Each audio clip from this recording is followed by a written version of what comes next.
윤석열이는 헌법에 보장된 대통령의 권한과 의무를 자의적으로 내다버리고 한동훈이라는 범죄 공동체, 공범에게 대통령 권력을 이양시키고 지금 드러누워 있는 거 있지 않습니까? 이 자체가 윤석열의 가장 명백한 탄핵 사유입니다. 가급적 윤석열이든 박근혜든 탄핵시키려고 그러면요, 논란의 여지가 없는 거 가지고 탄핵시켜야 된다는 거예요. 논란의 여지 없는 거 가지고. 내란죄는 인정을 안 하고 있어요. 보수 쪽이. 그리고 보수 쪽이 인정을 할 만큼 정확하게 근거가 나온 건 없어 아직까지. 근데 지금 윤석열이가 한동훈에게 권력을 주고 드러누워 있는 거, 이거는 대통령의 헌법상에 있는 권한과 의무를 다 저버린, 더 이상 저런 인간은 대통령으로 유지되면 안 되는 너무 명확한 사례입니다. 똑같이 윤석열이 끌어내려도 내란죄는 저는 특검 절차를 가져서 확인해서 끌어내야 된다는 거고, 지금 오늘 이 상태 윤석열이가 사라져 있는 이놈 지금 죽었어요 살았어요?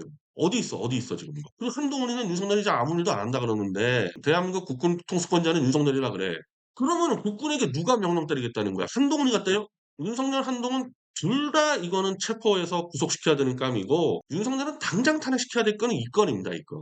내란죄를 포함시킬 수는 있지만 그거는 수사를 통해서 아직 입증해야 되는 거고, 지금 제일 앞에 내세워야 될 거는 윤석열이하고 한동훈하고 권력을 사유화한 거고, 한동훈이 지금 정확히 국정농단하고 있는 겁니다. 범죄와 탄핵 사유부터 입증하고 탄핵해야 된다. 이거는 우리가 민주주의를 신봉하는 국가라면 무조건 목숨같이 지켜야 되는 원칙이다. 그럼 내란죄는 먼저 입증을 해야 된다. 지금 탄핵 가면 안 된다 이거는.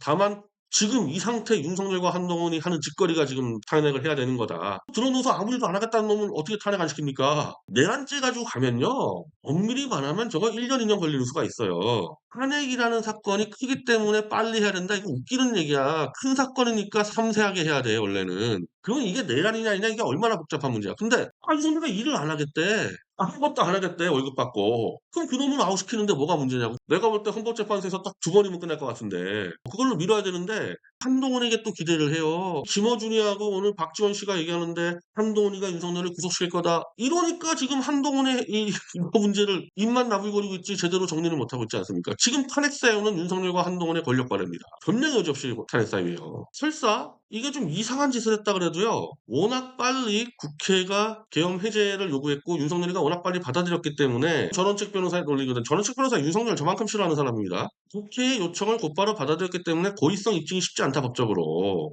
그러면 그건 따져봐야 되는 거죠. 그건 따져봐야 되고 수사 결과를 봐야 되는 거지. 윤석열이가 없는 거 한 거 아니잖아요. 계엄권을 갖고 있잖아요, 대통령이 계엄권을. 그럼 계엄권을 썼을 때 잘못됐다? 그럼 국회가 그 계엄권을 뺏는 거죠, 해제로. 그래서 윤석열이가 해제를 받아들이지 않았습니까? 그럼 그 과정에서 이걸 내란죄 적용시키려면요, 윤석열이가 고의로 군대를 동원해서 고의로 대한민국 체제를 붕괴시키려고 했다는 게 나와야 됩니다. 그게 내란죄의 핵심이에요. 그게 안 나왔는데 무슨 탄핵을 들어가냐고. 계엄 포고령에서 예를 들면 진짜 정치활동 금지 같은 경우는 대한민국 계엄령에 없는 얘기들이에요. 없는 얘기들. 그러니까 저런 게 지금 위험한 거거든요. 제가 볼 때 불법으로서. 내란이 100% 아니라는 얘기도 아니잖아. 내란죄 혐의는 있다. 근데 그게 탄핵까지 가려면 그게 입증이 돼야 되는 거지.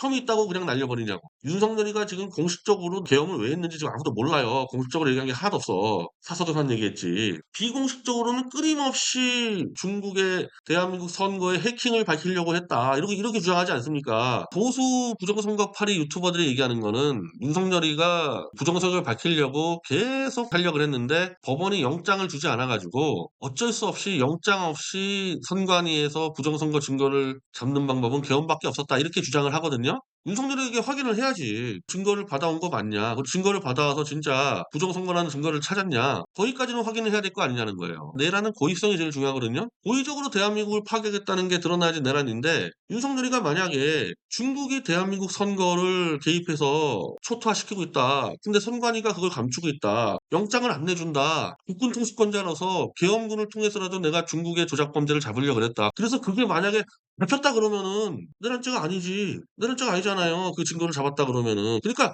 거기까지 확인을 하라는 거야, 거기까지. 말도 안 되는 얘기라 보지만은 형식적으로 거기까지 확인을 해야 될 거 아니냐고요. 한동훈과 검찰 세력에 지금 기대고 있으니까 답답한 짓들 하고 있죠, 이거. 뭔가 좀 영화를 잘못 봐서 계엄은 절대 하면 안 된다라는 잘못된 이 판타지에 빠진 것 같아요. 계엄할 수 있습니다. 합법적인 목적과 절차들이 정확히 맞아떨어져야 되는 거지. 말도 안 된다는 얘기하지만은 중국 해커가 선관위를 침투해서 대한민국을 좌지우지하고 있다? 이게 맞다면 계엄이 정당화되는 거예요, 그거는. 맞다면은. 그게 맞았는지 안 맞았는지까지도 확인을 해야지. 뭘 눈과 귀를 봐, 눈과 귀를 봐. 눈과 귀를 봐 가지고 윤석열이가 왜 계엄 때렸는지 어떻게 알아. 대통령 탄핵이라는 거는 범죄 행위 혹은 탄핵 사유가 완전히 100% 입증되는 상황에서의 탄핵이 들어가야지 일단 탄핵부터 들어간 다음에 수사를 한다거나 조사를 한다거나 말도 안 되는 겁니다. 말도 안 돼. 근데 그 말도 안 되는 짓이 박근혜 탄핵 때 벌어졌다는 거예요. 탄핵을 하고 윤석열과 한동훈 특검 수사가 시작됩니다. 범죄가 일정 정도 특검 수사 단계에서 구체화됐을 때 탄핵을 가야 되는 거 아니에요? 최소한 1심까지는 간 다음에 탄핵해야 되는 거 아니냐고. 수사 시작도 안 했던 공수처 놈들이 드러누워서 자고 있던 공수처 놈들이 검찰과 경찰이 수사하겠다는 윤석열 내란죄를 우리가 수사할게요. 이거 뭘 의미해요, 이거 지금? 전두환이 박정희 씨 사건을 수사하다가 권력을 잡았죠. 그다음에 윤석열, 한동훈, 박근혜 특검 수사를 하면서 권력을 잡았죠. 검사, 경찰, 공수처 수사하는 놈이 권력을 잡는다는 거를 이미 간파하고 윤석열을 그냥 난도질하겠죠. 있는지 없는지 만들어서 윤석열이하고 한동훈이가 박근혜한테 했듯이 공수처든 경찰이든 검찰이든 윤석열 잡아다가 도륙을 시켜가지고 국민들이 박수 받아서 또다시 수사의 영웅 이래가지고 공정의 영웅 이게 대한민국 이게 이래도 됩니까? 이렇게 해도 되는 거예요? 대한민국의 수사기관이 이따위로 해도 되는 거예요?